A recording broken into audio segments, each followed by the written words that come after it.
Señoras y señores, autoridades que nos acompañan, público en general, tengan todos ustedes muy buenas tardes.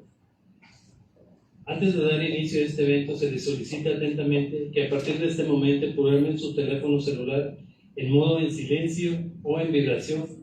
Por su colaboración, muchas gracias. Me permito informarles que la Cátedra Gustavo Aguirre Benavides se creó en el año 2012 como un espacio de conocimientos y a la fecha ya son 10 años de intercambio de ideas y de la participación ciudadana en los temas ambientales del estado de Coahuila de Zaragoza. Bienvenidos sean todos ustedes y a quienes se encuentran siguiéndonos vía internet en las diferentes plataformas a la Cátedra Gustavo Aguirre Benavides 2022, la cual tiene como tema central de este año reconociendo la importancia del cambio climático. Damos la más cordial bienvenida a las autoridades y contamos con la presencia de la bióloga Eglentina Canales Gutiérrez, secretaria de Medio Ambiente del Estado de Coahuila de Zaragoza.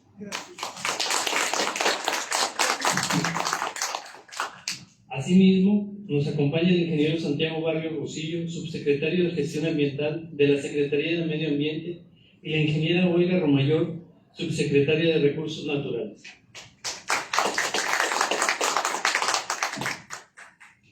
También nos acompaña la maestra en Ciencias Graciela Hernández Gómez, coordinadora de la Agenda Ambiental Universitaria.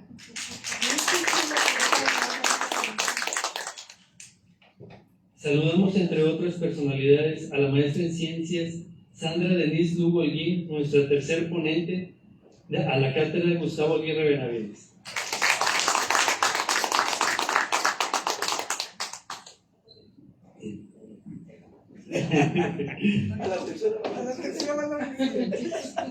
En este momento solicitamos a la bióloga Eglentina Canales Gutiérrez, secretaria de Medio Ambiente, nos dé unas palabras de bienvenida.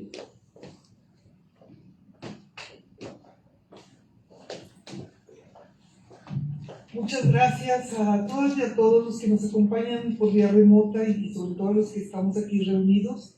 A todos, queridos amigos, muchas gracias. Para mí es un gran honor que Denise esté hoy con nosotros. Ella es una amiga de muchos años en la conservación y en el trabajo constante a través del medio ambiente. Y hoy nos enorgullece tenerte aquí. Es toda una personalidad en el mundo del medio ambiente y una gran trabajadora del Fondo Mexicano para la Conservación. Creo que el tema de nuestros días, Denise, es en el medio ambiente, es el cambio climático. Parece que es bastante más llamativo que otros temas que son de igual envergadura, pero hoy estamos aquí justamente para ver una de las facetas donde lo verde y lo gris se juntan y donde el cambio climático y la protección de la biodiversidad se hacen uno solo, a través de algo que estoy segura que les va a interesar a todos y esperamos mucho sus comentarios, tanto aquí en la sala, pero sobre todo a los amigos que están en la plataforma de Facebook de la Secretaría o de la Universidad Autónoma de Coahuila. Los invitamos a que pongan sus comentarios para que podamos platicar con ustedes de algo que es fundamental en nuestros días, los mercados de carbono. ¿Cómo vamos a hacer para compensar los daños que estamos haciendo al medio ambiente? ¿De dónde vamos a tener los recursos tan necesarios y dónde van a quedar los lugares donde se sume el carbono? De eso nos va a platicar Denise. Y vamos a estar seguros de que van a quedar muy complacidos después de esta plática. Quiero agradecer a mis compañeros de la Secretaría que se encuentran aquí, a las demás personas y de manera muy especial a mi querida amiga Graciela Hernández. Gracias.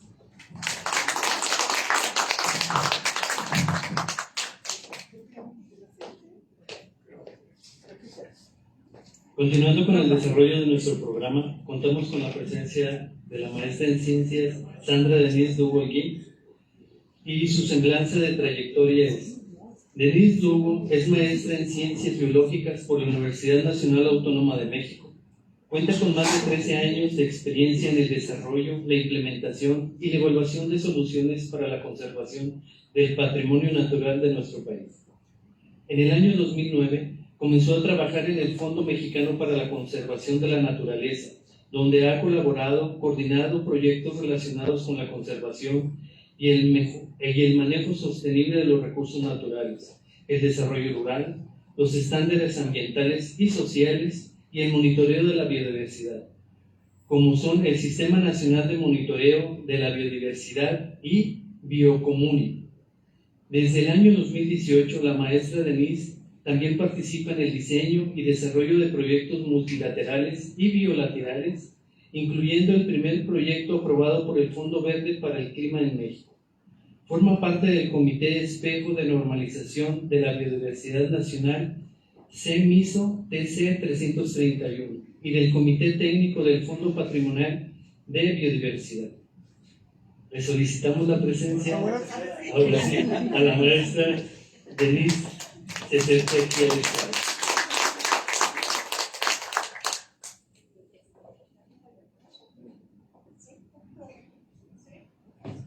Donde quieras. Ahí pero ni me veo, ¿verdad? Por acá. Ok. Hola. Sí, pues muchísimas gracias a todos y todas por estar aquí. Bienvenidos a esta ponencia. Agradezco enormemente la invitación de la Secretaría del Estado de Coahuila, de la secretaria en particular, y también la confianza que tienen ante el Fondo Mexicano para la Conservación de la Naturaleza. Siempre han sido socios, colaboradores, porristas, de todo ha sido la Secretaría del Gobierno del Estado de Coahuila, y estamos muy orgullosos de estar aquí para hablar sobre todo de un tema que ahorita está en boca de todos, está muy de moda y necesitamos empezar a abrir la discusión para saber qué son los mercados voluntarios de cambio. Entonces, ahí está, perfecto. Bueno, quiero empezar hablando sobre la problemática. O sea, para poder entender de dónde surgen los mercados voluntarios de carbono, tenemos que entender cuál es el problema general. Y el problema sigue siendo el cambio climático. Es algo que no podemos tapar con un dedo, es algo que es muy real, aunque la gente diga que fue un invento de China, el cambio climático existe, ¿no? Y ahí está. Obviamente, el efecto invernadero y el calentamiento global han existido desde la formación del planeta. Estas emisiones de gases de efecto invernadero siempre han existido. Sin embargo, a partir de los 1950, con toda la era industrial, se empiezan a generar en mayor cantidad y empiezan a generar un mayor calentamiento global, que es lo que ocurre con el cambio climático. Esta es la teoría, pero creo que para muchos sigue siendo algo intangible, algo que no podemos ver, y que eso complica también que nos podamos sumar a cierto tipo de iniciativas. Entonces, este video a mí me gusta mucho porque es una simulación de la NASA de cómo se ve el cambio climático, cómo ha ido avanzando la temperatura desde 1880 hasta 2015. Aunque en ese periodo de 1880 a 2012, ellos han estimado que la temperatura ha subido a nivel global casi 1 grado centígrado, lo cual es increíblemente rápido en un periodo tan corto y demasiado estrepitoso. Entonces, no sé cómo correr el video aquí. Ahí está, ¿no? 1880, la temperatura va más o menos normal, empieza el siglo XX, y aquí es donde ya empezamos a ver los cambios a partir de la era industrial. Empezamos a ver cómo la temperatura se va elevando en diferentes partes del mundo, y ya cuando empezamos a llegar al final de los años 80, 90, el mapa se ve rojísimo. Y esto nada más es una proyección hasta 2015. A mí me gustaría ver la proyección de 2015 ahora hasta 2022, para ver cómo esto ha cambiado. Yo creo que ahora se ve todavía más rojo y radiante de lo que se veía en esa época. Entonces, así se ve el cambio climático. Pero a pesar de que no lo podemos ver, no lo podemos palmar, sí lo podemos sentir, y muchos de nosotros lo vivimos todos los días. ¿En qué sentido? Cada año tenemos huracanes, ciclones, tormentas tropicales más frecuentes, más intensas, que causan mayor daño. Y esto a su vez también nos lleva a la cuestión de que las lluvias han cambiado. Llueve en menos tiempo, pero cuando llueve, llueve muchísimo en poco tiempo, ¿no? En corta intensidad. Entonces esto causa inundaciones, tormentas y lo mismo las sequías. El frío. Tenemos menos días fríos en el año, pero cuando hace frío, hace frío. Se han incrementado estas heladas, estas ondas de frío a nivel mundial. Los incendios son otro tema que no podemos esconder y que también son parte del cambio climático. ¿Quién no se acuerda en 2020 en Australia? Estos incendios tan enormes que incluso se veían en el satélite. De día podíamos ver el humo y de noche veíamos las llamas. Y se llevaron 10 millones de hectáreas en Australia, se llevaron un montón de especies, hubo mucha gente damnificada. Y bueno, pues es complicado medirlo, pero es una realidad.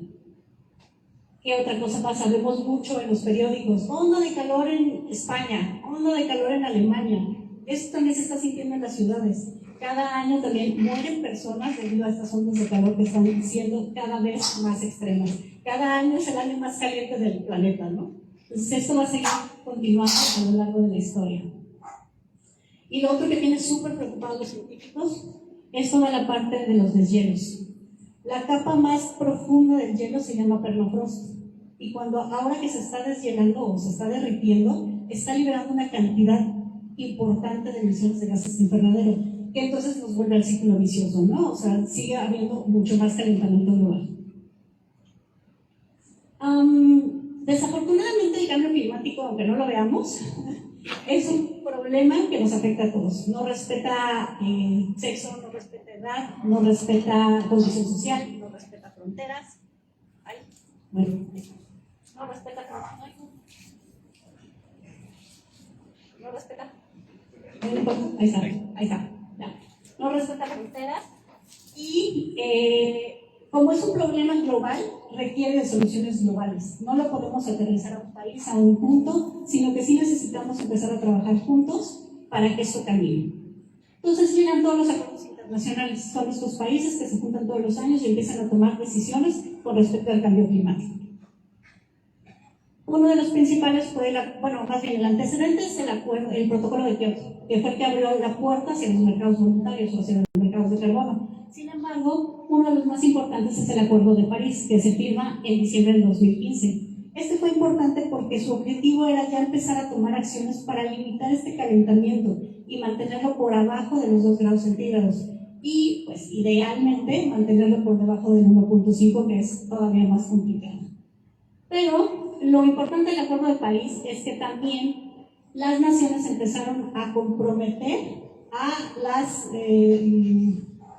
contribuciones nacionalmente determinadas. ¿Y qué son estas? Son planes de acción climática en donde ellos establecen metas de reducción de emisiones y sus propias medidas o actividades para poder llegar a esa meta.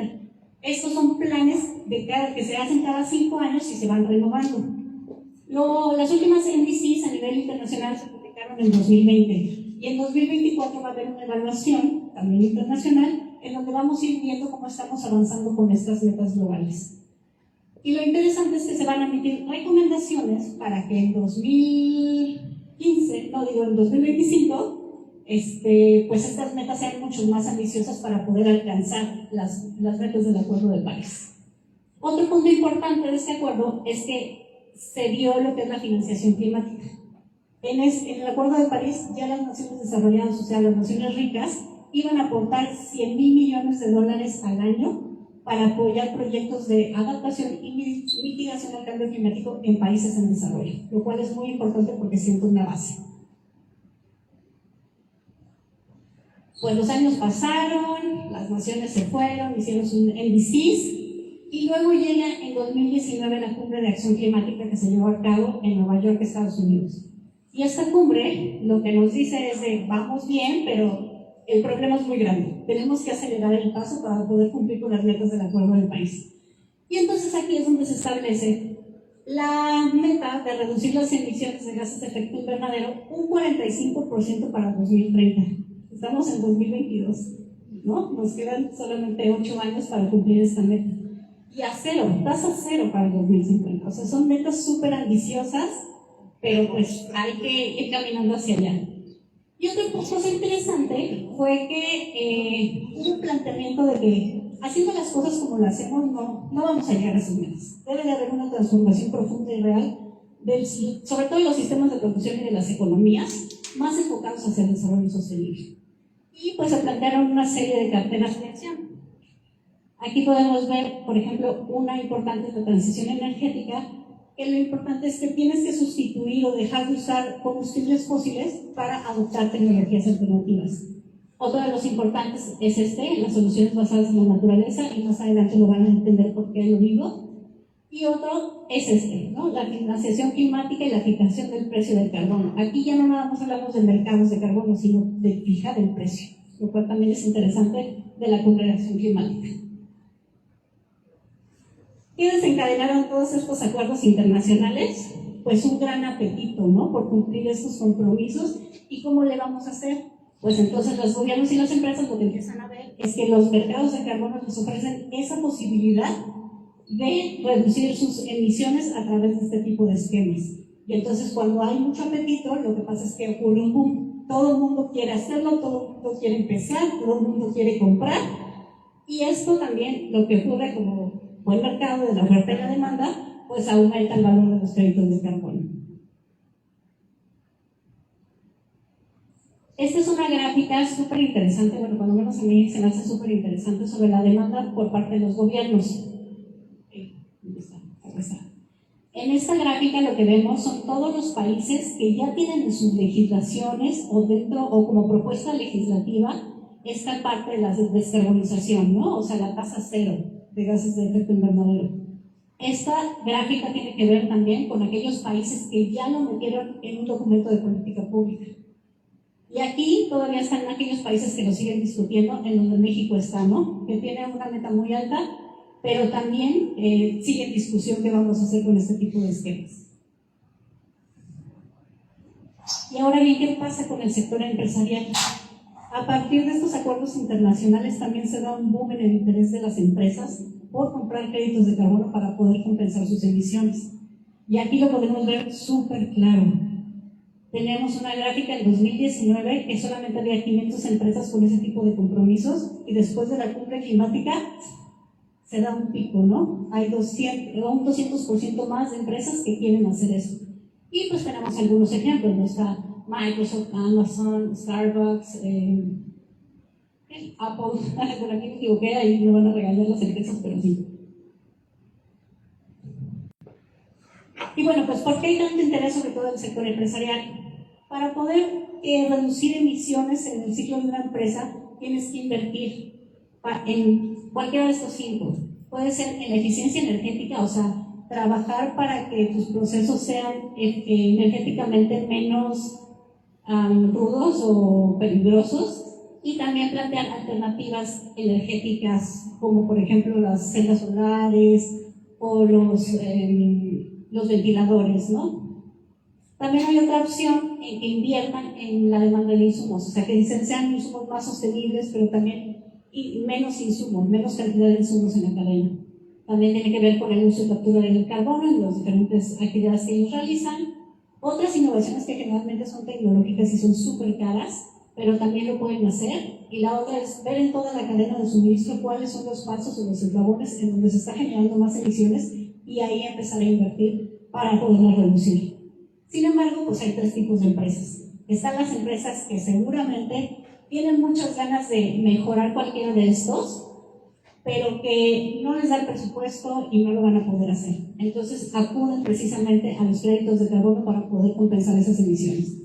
Está el segundo tipo de empresas que no lo va a querer hacer porque le resulta muy caro. Siempre que cualquiera de estos procesos sea más caro que adquirir un bono de carbono, el bono de carbono va a ser la preferencia de la empresa, ¿no? Es costo-beneficio. Y hay un tercer tipo de empresas que le va a echar muchísimas ganas porque está muy comprometido con este tipo de cosas y va a hacer cambios en todos estos. Sin embargo, por la misma naturaleza de la empresa va a haber un cierto nivel de emisiones que no va a poder dejar de emitir. Entonces, para eso también sirven los bonos de carbono. Ahí es donde las empresas le están teniendo como tanta demanda por esto. Esta es un ejemplo de ese tipo de empresas, de estas últimas. Es, por ejemplo, la aviación internacional. en donde pues las emisiones de la aviación vienen de tres tipos principales, ¿no? Las operaciones, la tecnología y los combustibles. Si ellos dan el salto a la transición, podrían reducir las emisiones hasta aquí. Sin embargo, por la naturaleza de sus operaciones, hay un gap que no pueden cubrir con otro tipo de tecnologías que existen, cuando menos ahorita no pueden. Entonces aquí es donde se llena ese gap con los créditos de carbono. Ahora bien, vamos a entrar ahora sí ya en el tema. ¿Qué es un crédito de carbono y cuántos tipos de crédito de carbono hay? Cuando les hablan de un crédito de carbono, a lo que se está refiriendo es a una tonelada de dióxido de carbono equivalente, ¿no? Entonces, un crédito de carbono es una tonelada de dióxido de carbono. Y bueno, hay también otro término que también tenemos que tener en cuenta, un carbon offset. ¿Un carbon offset es lo mismo que un crédito de carbono? Sí y no. Sí, porque sí es un crédito de carbono, pero este está específicamente destinado a usarse para compensar las emisiones. Es decir, yo soy una empresa que emito 100 toneladas de carbono, que es el límite, sin embargo en mis procesos acabo emitiendo 150. No quiero mejorar mis procesos, pero sí quiero mantenerme dentro de la ley o de lo socialmente responsable. Entonces compro un crédito de carbono en Brasil para compensar esas 50 toneladas de carbono extra que yo emití, ¿no? Entonces eso es un carbon offset. Y bueno, pues aquí van a ver que cuando hablamos de créditos de carbono, en realidad no estamos hablando de un solo tipo, sino que están asociados a las distintas actividades que se pueden hacer. Nosotros, al ser una organización dedicada a la conservación de la naturaleza, en los que nos enfocamos es en estos, ¿no? Los forestales y los de uso de suelo. Pero aquí pueden ver que hay muchos enfocados a la agricultura, a la industria química, a la parte de los desechos. Entonces hay un montón de opciones que podemos utilizar como créditos de carbono. Igual, ¿qué es un mercado de carbono y cuántos mercados existen? Pues un mercado de carbono es aquel mercado en donde tú puedes comprar y vender carbono, ¿no? Como cualquier lógica del mercado. Ahí no hay ninguna ciencia. Pero cuando hablamos de mercados de carbono, también hay que tener en cuenta de que hay diferentes esquemas. Unos son los mercados obligatorios, que estos son los que el gobierno establece límites de emisiones, los cuales las industrias tienen que cumplir. Y si no cumplen, pues ellos pueden comprar bonos de carbono para compensar esas emisiones de más, ¿no? Pero es un mercado que está totalmente regulado y que es obligatorio por el propio gobierno. Los otros mercados son estos, los mercados voluntarios, que son los que vamos a enfocarnos ahorita. Y que son estos esquemas, pues que sí son totalmente voluntarios, se da un compromiso entre el comprador y el vendedor del bono de carbono, pero no hay regulación, ¿no? No hay un gobierno que te diga cómo lo tienes que hacer o que sí, que no aplica, sino que es totalmente libre. Eso te da cierta flexibilidad, pero también tiene riesgos asociados que vamos a ver más adelante. Y el último esquema es este programa de la industria. Hay industrias que tienen sus propios esquemas de mercado de carbono, por ejemplo la aviación. La Organización de Aviación Civil Internacional tiene su propio esquema que se llama de reducción y eliminación de carbono en la aviación internacional y está funcionando muy bien, y la idea es que varias industrias repliquen y formen sus propios esquemas, ¿no? ¿Quiénes participan en los mercados voluntarios de carbono? En general hay 4 actores principales, puede haber más, eso sí, pero los que sí o sí tienen que estar presentes son los vendedores. ¿Quiénes son los vendedores? Puede ser un individuo, una organización, un ejido, una comunidad, el propio gobierno, alguien que tenga una propiedad de tierra o una tierra donde se pueden hacer actividades para reducir o evitar las emisiones de gases de efecto invernadero y que puede poner eso en el mercado. Los otros actores importantes son los inversionistas, que a final de cuentas son los que van a comprar esos bonos de carbono. Otro actor, que más bien ya es como un intermediario, son los desarrolladores de proyectos, que son todas estas organizaciones en general que tienen el expertise necesario para poder llevar a cabo este diseño del proyecto, de las actividades para evitar y mitigar gases de efecto invernadero, pero también que son los que tienen contacto con los organismos certificadores y con los inversionistas. Entonces, otro actor importante son estos. Los organismos certificadores son aquellas empresas y organizaciones, porque hay de las dos, que son las que van a ir a territorio a verificar que realmente tu proyecto esté dejando de emitir las emisiones que te comprometiste a dejar de emitir. Si lo cumples, entonces el bono procede. Si no lo cumples, hasta ahí te quedaste, ¿no? Entonces, ellos son los que están poniendo ahorita las reglas para saber si tu proyecto está emitiendo o no lo que dijo que iba, bueno, reduciendo o no lo que dijiste o lo que te comprometiste a hacer. Y entre estos estándares hay un montón. La verdad es que han salido en los últimos años muchísimos, pero los más importantes son estos: el de Verra, el del Gold Standard y el del mecanismo limpio. Ahora bien, los mercados de voluntarios de carbono tienen una serie de pasos que tenemos que cumplir para poder obtener lo que es un bono de carbono. Primero, generalmente puede ser de dos vías: el desarrollador busca al propietario de la tierra para proponerle el proyecto que ellos ya traen, o al revés, los propios propietarios se pueden poner en contacto con los desarrolladores para desarrollar el proyecto directamente en sus tierras. Entonces, primero tiene que haber un proceso de involucramiento y de compromiso entre los propietarios y los desarrolladores para llevar a buen término esto. O sea, sí tiene que haber acuerdos internos entre ellos para que se generen las condiciones a fin de poder llevar a cabo el proyecto. Una vez que ya todos se pusieron de acuerdo, todos están contentos, se va a una evaluación de factibilidad para ver si realmente el territorio y las actividades que se van a hacer sí van a dejar de emitir o van a capturar carbono, ¿no? Una vez que ya se tiene esto, se busca la línea base y se empieza el diseño del proyecto. Se selecciona la metodología con la que se va a hacer, se selecciona el estándar, que puede ser Verra, Plan Vivo y los estándares que acabamos de ver, y se selecciona el tipo de mercado al cual queremos acceder. Esto es muy importante. Este paso es uno de los más importantes porque va a definir el diseño del proyecto. Es decir, ya el desarrollador ahí se sienta y empieza desde una idea a plantearlo en los términos que se necesita para poder ser registrado y que se emita un bono de carbono. Hasta aquí acaba el diseño del proyecto y empieza la parte en donde entran los certificadores. Una vez que el proyecto está listo, se pasa a la certificadora para que valide y registre el proyecto y verifique en campo si se están evitando o reduciendo las emisiones, y si sí, se emita el certificado. Esto es muy importante. El crédito de carbono lo emite la entidad acreditada o acreditadora. Y finalmente, cuando pasas este paso, pues ya viene la transacción, que es la emisión del bono de carbono. Esta parte es bien importante. ¿Cuáles son los atributos de los proyectos de carbono? Tiene varios, pero principalmente son estos cuatro. Uno tiene que ver con el desempeño, que es como la calidad. Es decir, yo voy a medir y voy a reflejar en ese proyecto que realmente estoy reduciendo, evitando, removiendo la cantidad de emisiones que dije, ¿no? Entonces, esta parte es súper importante porque es lo que le da la transparencia al proyecto.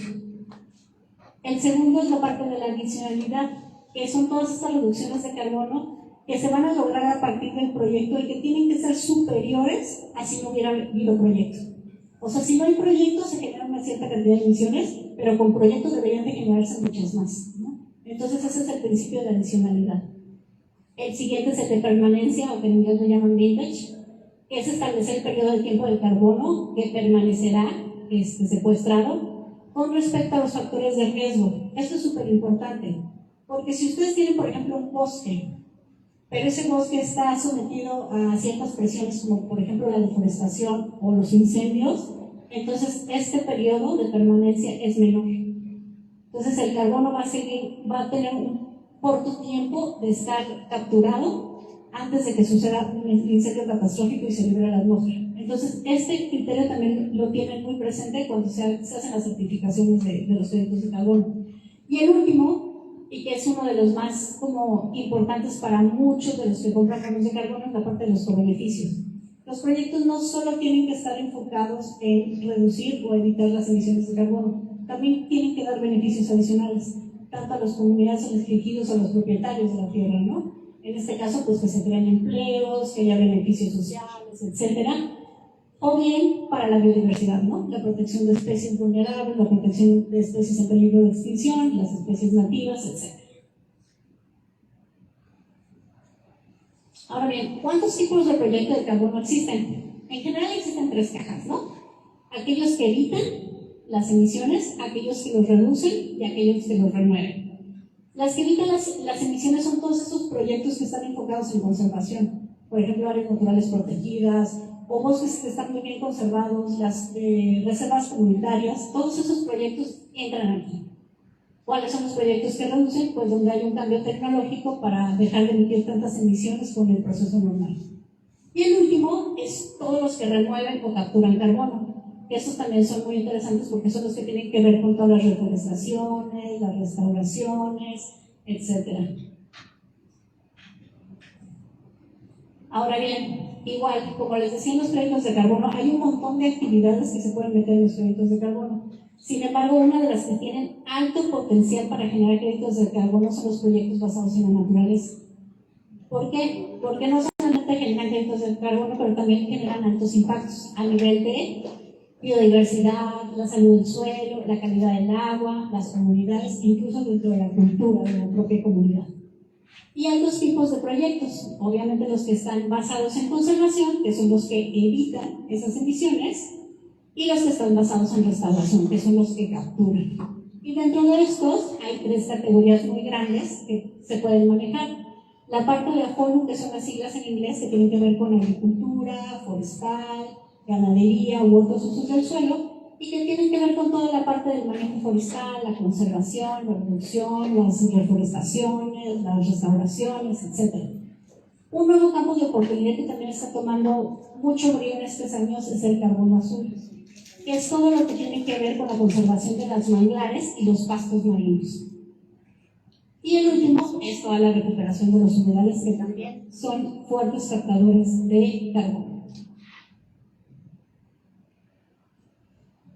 ¿Por qué les digo que los proyectos basados en la naturaleza tienen un alto impacto y un alto potencial para generar créditos de carbono? Esta gráfica se supone que son las emisiones que nosotros requerimos dejar de emitir o mitigar para alcanzar esta meta del 1.5 centígrados de temperatura. O sea que si ustedes ven, tenemos que apurar el paso porque pues, nos queda poco tiempo. Pero este tipo de proyectos se ve que, o bueno, se estima que el 85% de los créditos de carbono para el 2030 pueden provenir de este tipo de proyectos. Y nuestro país es súper bueno para esto, porque tenemos humedales, tenemos carbono azul, tenemos grandes hectáreas de bosque, etc. Y también porque un tercio de las metas de mitigación también podrían provenir de estos proyectos basados en la naturaleza, por lo cual se espera que el mercado de estos proyectos crezca hasta 15 veces para 2030. Entonces creo que este tipo de mercados va a tener una oportunidad bien importante en México. Bueno, en esta gráfica sí les quería poner un poquito de información, creo que no se ve, pero bueno, son el volumen, el precio y el valor de los mercados de carbono voluntario para las diferentes actividades que existen. Esta es la forestal y de uso de suelo. Y entonces lo que quiero que vean es el crecimiento exorbitante en valor que han tenido los diferentes esquemas, pero más el de forestal y uso de suelo. En 2020 teníamos un precio por tonelada de carbono de 5.40 que se ha mantenido en 2021, aunque en 2022 ya están $10 y esperamos que ese valor siga creciendo, aunque no mucho, pero se va a mantener más o menos por ahí. Pero sí tenemos un valor de $315 millones en 2020 y ya para 2021 es 1.327. O sea, el crecimiento ha sido impresionante en solo un año, ¿no? Y esperamos que siga creciendo. Como les comentaba, los mercados voluntarios de carbono no están regulados. Y ahí es donde tenemos un problema. ¿Por qué? Porque a nivel de propietarios, lo que se firma es un acuerdo por la concesión de la tierra para hacer actividades por un cierto tiempo. Entonces, la tenencia de la tierra tiene que estar muy clara desde los propietarios, o sea, sí quién tiene acceso y quién tiene derechos legales sobre esa propiedad, pero también ver que los contratos no pongan en riesgo la tenencia de la tierra. Lo otro es la gobernanza. Hay comunidades que están, bueno, yo me enfoco más en ejidos y comunidades, que es lo que más tenemos en México y que son las que manejan los bosques y las tierras forestales de este país. Y la gobernanza es importante porque hay muchas comunidades que sí están fortalecidas en su gobernanza. Entonces, cuando lleguen estos créditos de carbono, seguramente ellos los van a saber administrar, ellos van a saber qué hacer con el dinero, en qué invertir, etc. Pero hay muchas otras comunidades que su gobernanza es muy débil. Entonces seguramente cuando llegue el dinero, pues vamos a tener casos en donde el comisario Equidad va a agarrar la lana y se va a ir, ¿no? Entonces hay que también ver que estos mecanismos caigan en comunidades que tengan una fuerte gobernanza. Lo otro son las obligaciones con el comprador y el desarrollador. Al no estar vinculados o regulados por nadie, lo que queda en el contrato es lo que es legalmente, ¿no? Entonces sí tenemos que ver que sean condiciones justas, sobre todo para que los beneficios recaigan en los propietarios y no se los lleven los desarrolladores o los inversionistas. Lo otro es que los propietarios también se tienen que comprometer a hacer las actividades de restauración o de conservación que sean necesarias para evitar o mitigar esos gases de efecto invernadero. Y tienen que tener la capacidad para llevarlas a cabo. Un ejido que es 5 ejidatarios y tiene que reforestar 1000 hectáreas, pues está un poco difícil, ¿no? Pero sí puede subcontratar esos servicios, lo cual es bueno. Y lo último es lo que decíamos un poquito con la gobernanza, que es la capacidad para administrar y planear el destino de los pagos. De verdad, estos mercados van a traer mucha inversión, pero sí hay que manejarla para no desembocar en conflictos sociales.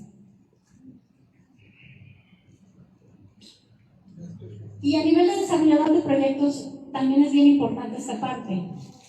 Lo que ya les comentaba, que el acuerdo no afecta la tenencia de la tierra o el control de la tierra. Entonces sí es muy importante que los propietarios sigan siendo propietarios de aquí hasta que termine el contrato. Otra de las cosas importantes que hay que fijarse en los desarrolladores es que tengan experiencia probada y positiva en transacciones de crédito, es decir, que ya hayan tenido experiencia previa haciendo esto. ¿Por qué? Porque de verdad están saliendo muchísimos desarrolladores nuevos, muchos no tienen experiencia y muchos sí se están viendo, pues ahí sí van a disculpar, pero bien medallas, ¿no? Entonces, sí hay que ver que ya tengan experiencia probada y que tengan otros proyectos en los cuales tú puedas ver cómo están los negocios. Otra de las cosas importantes es de todos los pagos que regresen o de los créditos de carbono que regresen a la comunidad, esos tienen que estar por encima del 55%. Hay desarrolladores que pagan menos del 30%. Entonces, sí hay que ver que cuando menos el 55% de lo que regrese vaya directamente a los propietarios, no se le quede intermediario. Otra cosa importante es también verificar todo esto, porque bajo la premisa de que pues, el monitoreo, la verificación, la certificación cuesta, eso va aumentando los costos que te cobra el desarrollador. Entonces hay que ver que estos estén por debajo del 25% para que la mayor parte regrese a los propietarios y no se vaya al desarrollador. Otra parte importante es esto, ¿no? Las operaciones transparentes. Hay muchos contratos que sí traen cláusulas que te penalizan si, por ejemplo, tú te sales del contrato al primer año o que no te dejan hacer otras actividades en la tierra. Entonces sí hay que estar muy atento de que esto sea transparente y que los contratos sean renovables, pero máximo por 10 años y hasta 3 veces. Hay contratos que se firman hasta 20 años, ¿no? Entonces creo que eso también es un problema. Bueno, ¿por qué les digo todo esto? ¿O de dónde salieron todas estas recomendaciones? No nos las inventamos. Nosotros en Fondo Mexicano tenemos un rancho que está elevado y lo tenemos administrándolo. Y empezamos en esto de los mercados voluntarios de carbono hace un año. Pero ese año nos ha hecho aprender un montón. ¿Por qué? Porque ya nos hemos encontrado ejemplos de desarrolladores tendales, ¿no? Desarrolladores que nos quieren cobrar si nos salimos, desarrolladores que ellos reciben el 70% del dinero de beneficio y nosotros nos quedamos con el 30%, desarrolladores que sí tienen muy malas prácticas, precisamente se está dando porque no hay una regulación. Y eso es muy importante de estos mercados voluntarios de carbono y lo importante de tener estas lecciones aprendidas para que ustedes también echen ojo en qué se tienen que dar cuenta cuando empiecen en este tipo de esquemas, ¿no? Y bueno, pues al final yo nada más quiero que se lleven 2 mensajes importantes. Que el mercado voluntario abre oportunidades para el país en muchos aspectos, eso es innegable. Que la oportunidad también está aquí en los proyectos basados en la naturaleza. No solamente porque dejas de emitir o reduces las emisiones, sino también porque traes co-beneficios. Eso es muy, muy importante. Y lo último es que porque es necesario avanzar y crear las regulaciones para asegurar esto, que existan salvaguardas, ¿no? Que potencien los beneficios y no hagan daño. Porque hemos visto muchas experiencias a nivel nacional e internacional en donde tenemos las mejores intenciones, pero al final las cosas salen mal porque no cumplimos, no tenemos regulaciones, no tenemos verificación. hace falta muchas cosas en el proceso que es necesario establecer desde ahorita para evitar esos conflictos sociales y ambientales que se vienen, ¿no? Y bueno, pues hasta ahí preparé la presentación, me fui súper rápido, una disculpa por eso.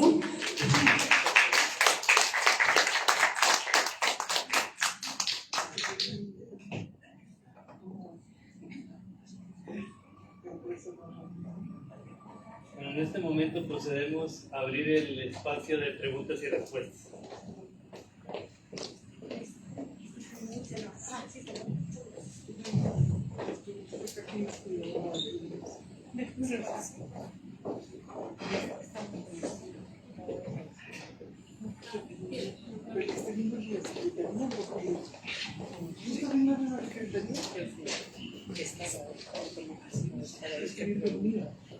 Hola, una pregunta. El Pleno de México, que no tiene unas regulaciones como gobierno, ¿qué pasa con los proyectos que ya estén operando y que en algún punto el país genere regulaciones? O sea, ¿ahí hay un conflicto? ¿Cómo funciona eso?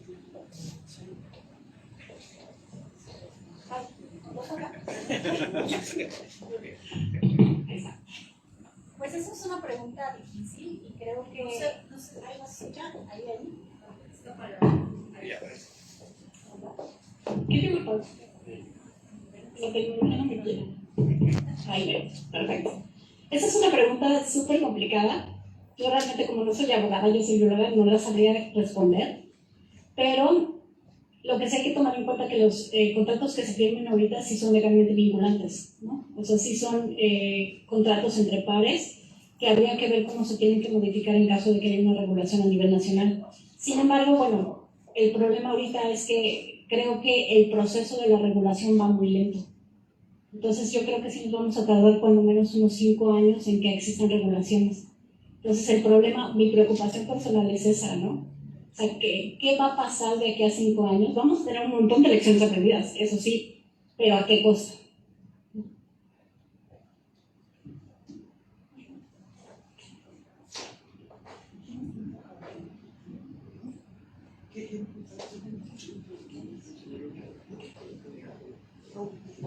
Hola, buenas tardes. La pregunta es, ¿cuál es el área mínima en hectáreas como para entrar al programa? ¿Cuál es el tiempo mínimo del contrato? Usted dijo que el más extenso ha sido 20 años, entonces el mínimo, ¿cuánto tiempo tendría que ser? Esa es una pregunta. El área mínima en hectáreas y si tiene que tener ciertas características derivado en la zona en la que estamos nosotros, ¿verdad? Claro. Muy buena pregunta también. El máximo de años puede ser lo que tú establezcas. Al ser como acuerdos voluntarios o compromisos voluntarios, se pueden establecer hasta 50 años, ¿no? Nosotros recomendamos que sean 10, máximo 10. En el otro desarrollador con el que estuvimos en tratos nos ofrecía 20, ¿no? Y no había forma de salirse. Entonces, por eso sí es bien importante que ustedes establezcan en sus tiempos. Nosotros recomendamos 10. ¿Qué es lo que vamos a probar? También ahorita ya firmamos con otro desarrollador y de ahí seguro van a salir un montón de lecciones aprendidas que podemos compartir para que no repitan nuestros errores, ¿no? Creo que también esa es la parte o lo interesante que tiene el Fondo Mexicano, que tiene este rancho con el cual puede empezar a probar y pilotear cosas que funcionan, que no funcionan y transmitirlo a los socios, ¿no? Que eso es lo importante. El área mínima, esa es la pregunta clave. ¿Por qué? Porque los mercados voluntarios tienen ese problema, que tienen muchos dueños, pero son dueños que tienen 1 hectárea, 5 hectáreas. Lo mismo que pasa con el programa de servicios ambientales, en donde está muy atomizado, tiene el mismo problema. Tú necesitas agrupar a un cierto número de propietarios para poder juntar un área suficientemente atractiva para un inversionista, porque eso depende mucho de los inversionistas, cuánto quieren comprar. Entonces sí, ahí sí va a depender de la capacidad de venta, ¿no? Y la última pregunta, y me lo repites por favor. De las características biológicas. Puede ser en cualquier tipo de tierra, pero lo importante es que tú establezcas actividades para evitar, mitigar o reducir gases de efecto invernadero, ¿no? O sea, puede ser desde un bosque, en donde tú lo dejes tal cual está, con actividades de conservación. Puede ser un bosque que esté medio degradado y tú implementes actividades de restauración para capturar carbono, o puede ser simplemente también ciertos lugares con cambios de práctica, ¿no? O sea, una ganadería convencional que transiste a una ganadería regenerativa o ay, Enrique, ¿cómo se llaman los de Jalisco? Las que son los silvopastoriles, ¿no? Un sistema silvopastoril. Entonces sí hay muchas formas con las cuales tú puedes jugar, pero lo importante es que sí las actividades eviten, reduzcan o capturen carbono. Eso es lo más importante de los proyectos y que lo puedas medir.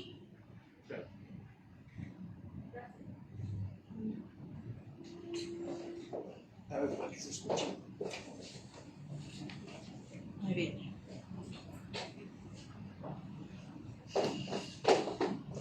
Denis, primero qué gusto verte aquí en mi ciudad. Qué gusto. Muy fácil. Denis, en tu experiencia, ¿qué proyectos tienes ubicados que ya sean una realidad de venta de bonos de carbono en cualquier índole? Y mi segunda pregunta, bueno, nos hemos involucrado mucho en la ganadería regenerativa.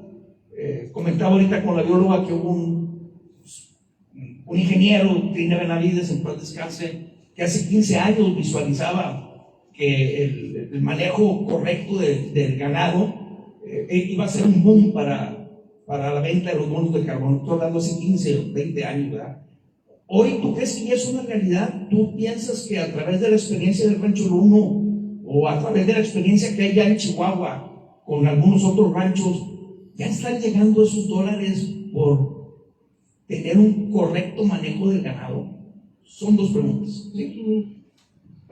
Ay, te era fácil. De hecho, en esta parte del norte ya está sucediendo, ¿no? Creo que hay iniciativas que se están vinculando con ciertos desarrolladores y certificadores para obtener de la ganadería regenerativa bonos de carbono. Eso ya es una realidad. ¿Qué también está funcionando a partir de la ganadería regenerativa? No lo tengo muy claro. Creo que todavía es muy temprano para decir algo. Sin embargo, en otro tipo de actividades para conservación y restauración, uno de los ejemplos a nivel nacional, y qué padre que existe un ejemplo a nivel nacional que sí es tiene los 8 pasos súper bien delimitados y sí hay co-beneficios tanto sociales como de biodiversidad, está en Oaxaca. Oaxaca es una de las iniciativas más avanzadas en eso y hay que estarle echando el ojo porque tiene muchas lecciones aprendidas muy bonitas y que demuestran que este tipo de mercados sí pueden ser realidad, ¿no? Tanto rentables, pero que también generan una serie de beneficios importantes. Gracias, Denis.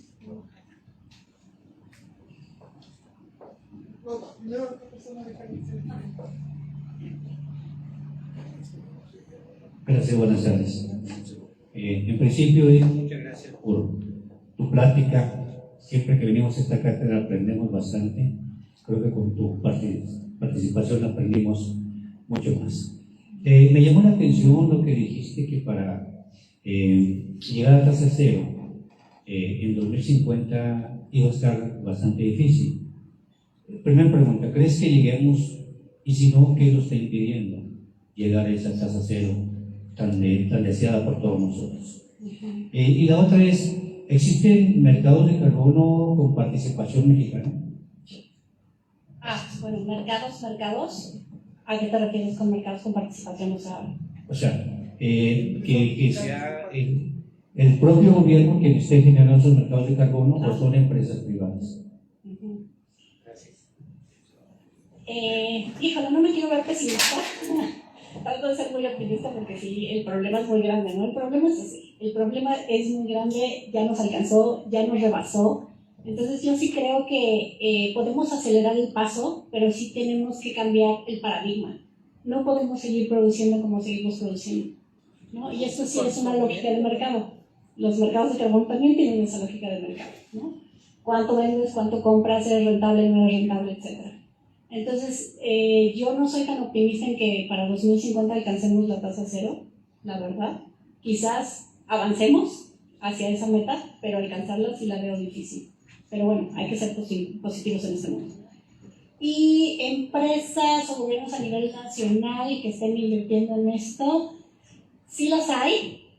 Hay algunos intentos. En Jalisco hay un intento de generar un mercado de bono de carbono a nivel de gobierno, lo estaba impulsando Sergio Graf.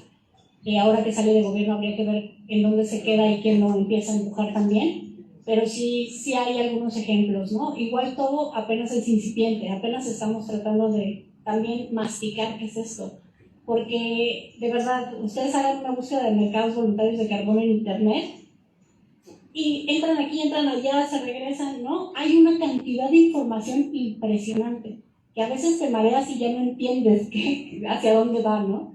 Entonces, sí es importante, pues también echar mano de esas experiencias, aunque son incipientes, pero sí estarlas teniendo bajo el radar para replicar lo que sí se pueda replicar y lo que sea bueno para todos, y pues ir aprendiendo las lecciones aprendidas donde hay los reveses, ¿no?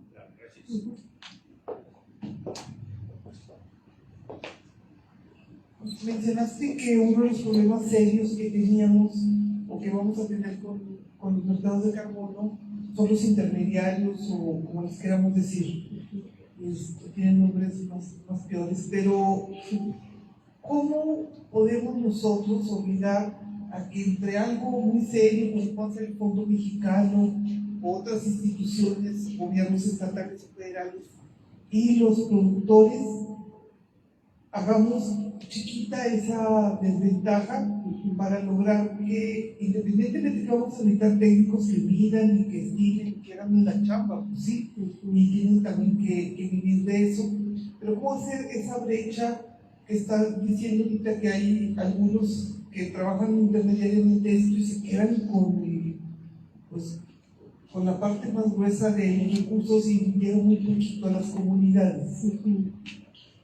Sí, yo creo que ahí sí hay que hacer frente común. La verdad es que sí necesitamos, por eso este tipo de foros son muy importantes, porque se empieza a dar la discusión de qué se necesita y la gente se empieza a sumar. Entonces creo que esta parte que platicábamos de formar un grupo de gente experta en el tema que vaya empujando qué se necesita o los siguientes pasos va a ser súper crucial. Ese es el punto 1. El punto 2, sí necesitamos trabajar sobre las regulaciones. Si no es a nivel federal, con el gobierno federal, a lo mejor a nivel de los gobiernos de los estados. Muchos de ustedes tienen las estrategias de cambio climático, ahí se puede insertar. Creo que sería un buen marco para empezar a trabajar por ahí. Pero, pues, yo creo que todavía nos falta camino por andar.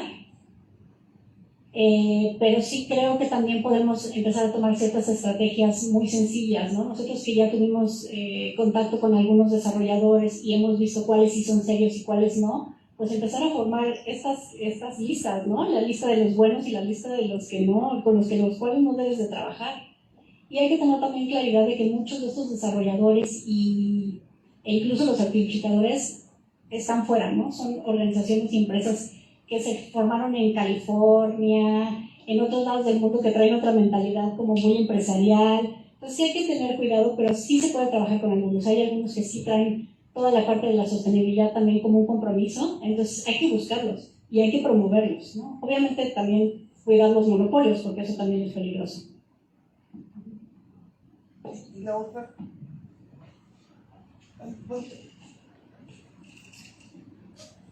¿qué tanto las instituciones de conservación, el Fondo Mexicano, las fundaciones, o incluso los locales pueden empezar a actuar como técnicos o como desarrolladores? Esa es una buena pregunta. Y yo no me atrevería a decir, por ejemplo, que el Fondo Mexicano podría ser un desarrollador por toda la parte institucional, ¿no? Toda la parte legal, de hasta dónde sí podemos nosotros ser y hasta dónde no. Creo que por ser una organización social o de la sociedad civil que tiene ciertos estatutos y ciertos principios u objetivos, nosotros no podríamos ser desarrolladores. Pero eso no quita que no podamos fortalecer a otras organizaciones que sí lo pueden hacer, ¿no? Y que sabemos que tenemos la confianza en ellos de que van a ser buenos desarrolladores. Entonces, creo que ahorita con lo que hemos estado trabajando con nuestro desarrollador, podríamos sacar algunas como keys, o bueno, puntos clave para poder avanzar en esta transición, ¿no? Y ver con qué sí podemos trabajar y en dónde Fondo Mexicano sí puede ser una llave de incidencia. Has platicado mucho de quiénes son los actores, pero exactamente qué hace un desarrollador. Un desarrollador es el que te escribe el proyecto, ¿no? A veces son ellos los que ya traen la idea y te la plantean y te enamoran y ya, ¿no? Ellos son los que también escriben el proyecto, lo llevan ante el certificador y dan todo el acompañamiento hasta que se genera el bono de carbono. Y cuando entra el bono de carbono, ellos son los que reciben el dinero y lo transfieren a los propietarios, ¿no?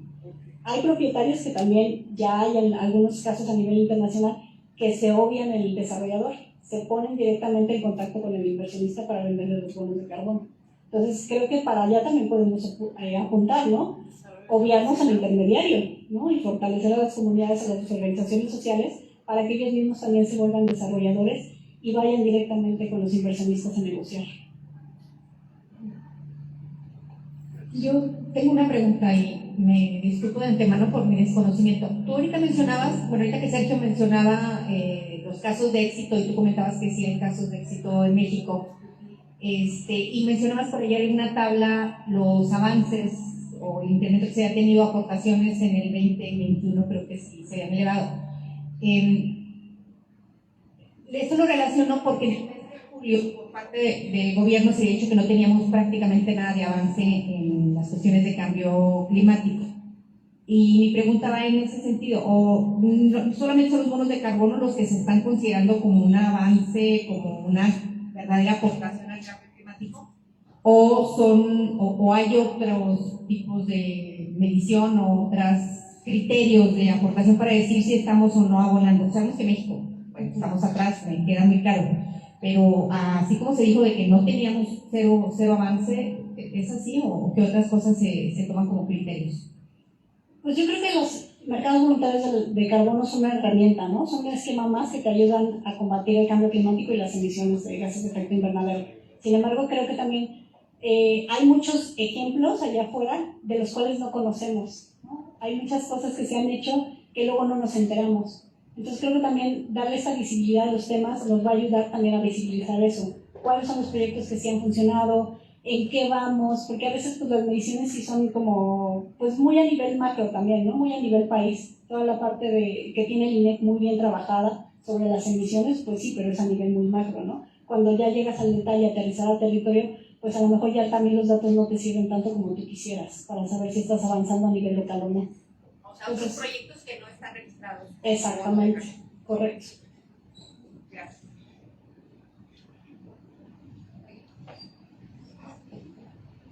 Otra pregunta. En Coahuila hay muchas áreas protegidas de carácter estatal, muchas de ellas voluntarias, con comunidades o con propietarios ya convencidos con buenas superficies de conservación. Entonces, ¿habría la capacidad de tener como ustedes que ya tienen toda este avance en el conocimiento, como un acercamiento con ellos para darles un primer panorama y saber por dónde pueden caminar ellos como áreas protegidas?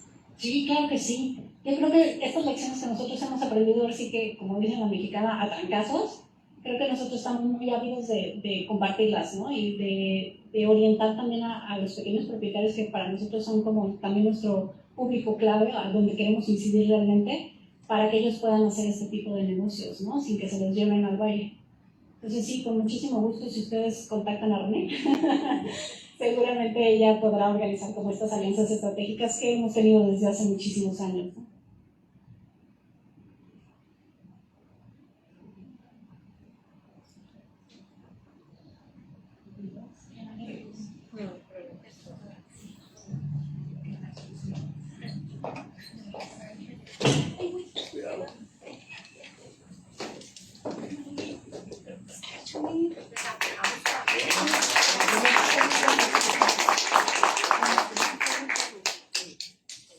Acto seguido pido a nuestras autoridades que nos acompañen a pasar al estrado para entregar un merecido reconocimiento a la maestra Sandra Denise Lugo.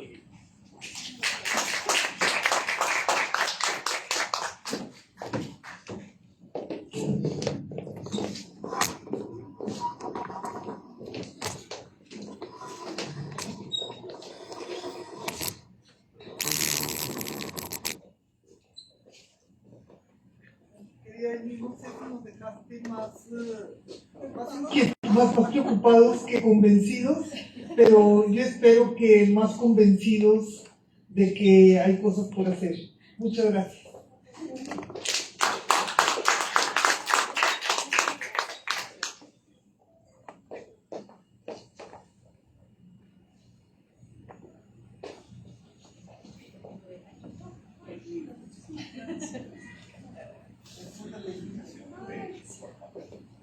Muchísimas gracias. Ay, qué amables. Muchas gracias. Muchas gracias.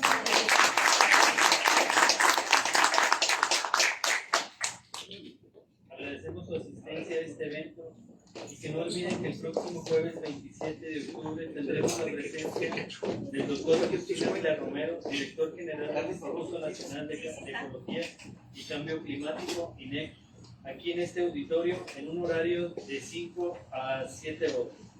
De antemano, muchas gracias. Que pasen buenas noches. Gracias.